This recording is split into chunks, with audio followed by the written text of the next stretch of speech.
global flood crisis reflects urgent need for climate action and resilience measures, advocates Rana Basharat Ali Khan. Rana Basharat Ali Khan, esteemed chairman of the International Human Rights Movement IHRM, has called upon global leaders and policymakers to take immediate action in response to the increasingly frequent and devastating flood events around the world. Highlighting the connection between climate change and the rise in catastrophic flooding, Khan emphasized the need for comprehensive climate resilience strategies and sustainable infrastructure to protect vulnerable communities globally. In recent years, we have seen an alarming increase in destructive floods, from the ongoing damage in Canada and European nations to the tragic loss of lives in Asian countries, stated Khan. These events are a grim reminder of the impacts of unchecked climate change, especially on low-income and marginalized communities who bear the brunt of these disasters. The connection between climate change and heightened flood risks is well documented, with rising global temperatures resulting in more intense rainfall, rising sea levels, and severe weather events.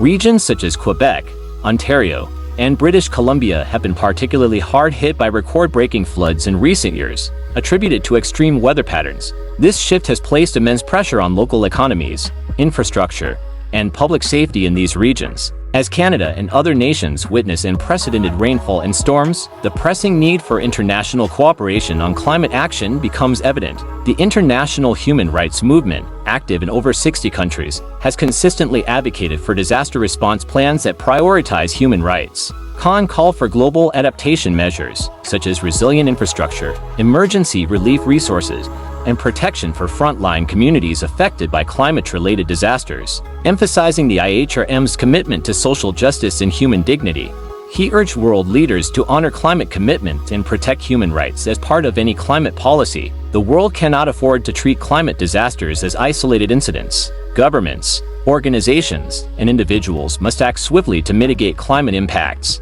Every human life matters, and the international human rights movement stands with all those affected by these preventable disasters, Khan concluded.